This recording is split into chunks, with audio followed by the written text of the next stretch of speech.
Amém, irmãos? Graça e paz a todos.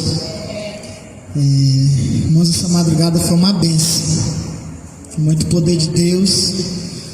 E eu estava sentindo ali a presença do Senhor. E nisso o apóstolo Juscelino, ele ministrou sobre a minha cabeça. E o Senhor, o anjo do Senhor, ele aparecia para mim. E ele me levava em uma experiência semelhante à experiência da missionária, que uma vez eu ouvi ela contando aqui na igreja. E aí o anjo do Senhor dizia assim: isso é semelhante à porta estreita da salvação, do reino de Deus. Quando eu olhava assim para o chão, irmãos, era um lugar como se, igualmente o que a irmã disse, eu tinha que colocar o primeiro um pé e depois o outro pé. E aí eu ia caminhando assim bem devagarinho, irmãos, bem devagarinho. E em seguida o anjo, ele me revertia, irmãos, com uma autoridade assim sobrenatural. E o meu corpo, ele não suportava aquela glória. E o anjo do Senhor, ele colocava uma espada na minha mão direita e um escudo. E era muito pesado, irmãos. Eu não conseguia carregar, né? Eu não conseguia e caía assim da minha mão, e eu pegava de novo assim, fazendo muita força. E eu olhava para aquela espada assim, irmão, chega, era brilhosa, muito dourada ela. Olhava assim para o escudo também, muito grande, irmão, assim, mais ou menos assim, desse tamanho, mais de 1 metro. Eu olhava assim, muito brilhoso, irmãos, e tinha como se fosse assim, alguns símbolos, tinha alguns detalhes nele, quase assim que imperceptível, mas tinha. E em seguida, irmãos, o anjo do Senhor, ele me levava no inferno. E ali no inferno, o anjo dizia assim, que ele ia me mostrar alguns terror ali naquele lugar. Em seguida, irmãos, eu via um homem, que ele já morreu, que é um cantor, foi um cantor gospel. Eu vou dizer o nome, né? Que era o Lázaro. Lá o Senhor dizia que ele estava no inferno, e o Senhor me dizia os motivos. E o primeiro motivo, irmãos, eu até tomei um espanto. Detalhe, irmãos, eu conversei com ele. O anjo do Senhor, através do próprio Deus, ele permitia que eu conversasse com ele. E ele falava para mim um dos motivos. Primeiro, irmãos, era mentira. E segundo, irmãos, porque ele não dava o dízimo como era para dar. E terceiro, irmãos, porque de uma certa forma ele já conhecia um pouco da doutrina. O Senhor, o anjo falava para mim que o anjo do Senhor, enviado por Deus, já tinha enviado um certo anjo para visitar ele nas madrugadas, né, em visões, em revelações, até nas canções, quando ele estava escrevendo sobre doutrina. Porém, irmãos, ele dizia que era religiosidade. E ali, irmãos, ele dizia uma palavra muito interessante. Ele dizia assim: eu sei que você pode fazer alguma coisa. O desespero daquele homem era tão grande, irmãos, que, irmãos, eu só ficava olhando. E ali eu estava estarrecido diante daquela cena. E em seguida, irmãos, o anjo, ele me levava em um lugar que estava preparado para uma mulher.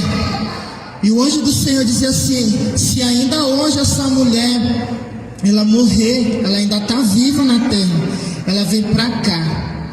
E ela é uma cantora do ritmo secular. Aí o anjo do Senhor dizia que era Madonna. E lá, irmãos, eu via uma cruz de cabeça para baixo. Eu via uma mesa. Em cima dessa mesa tinha como se fossem uns vasos, tinha um certo incenso e tinha alguns colares. Em alguns colares eu percebia, irmãos, que tinha algumas cruzes de cabeça para baixo. Tinha alguns colares de pérolas também. E ali o anjo do Senhor falava que aquele lugar estava preparado para ela, se caso ela morresse. E em seguida, irmãos, o Senhor, ele me levava em uma sala, que naquela sala estava o cantor da música secular, Raul Seixas.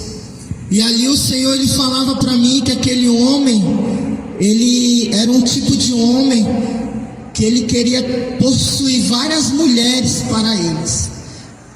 Entre isso foi um dos pecados dele, que levou ele para o inferno, entre outras coisas, como por exemplo pactos. Nesse momento que o anjo falava sobre pacto, esse homem ele dava um grito muito grande. Ele dizia assim: me ajuda, me dá a tua mão. E eu ficava ali pasmo, irmãos, e eu não podia fazer nada pelaquela pessoa, pelaquele homem. E ali, irmãos, ele pedia apenas ajuda, ele pedia socorro, irmãos.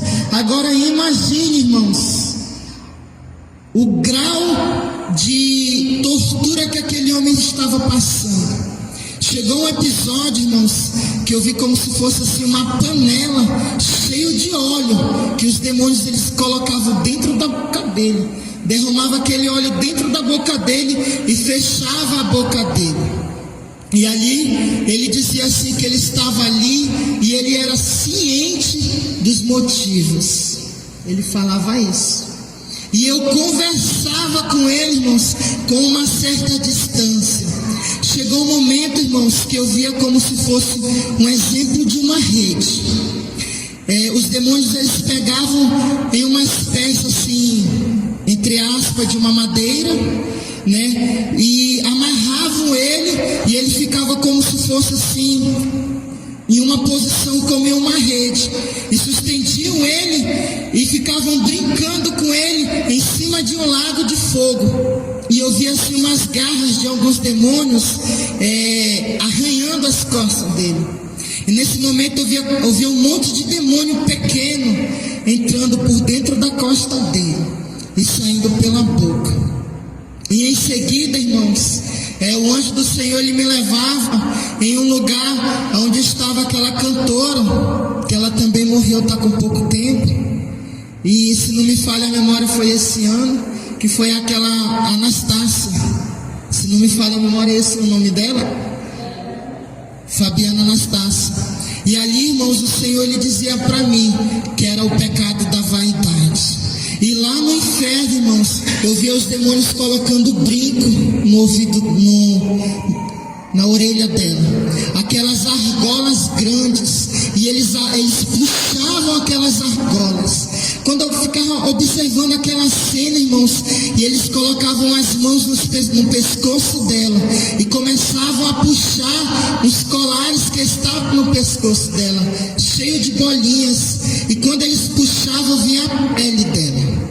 E ali, irmãos, o anjo ele dizia que todas as pessoas, irmãos, que agradam mais o seu corpo do que o templo do Espírito Santo, elas vão parar no inferno.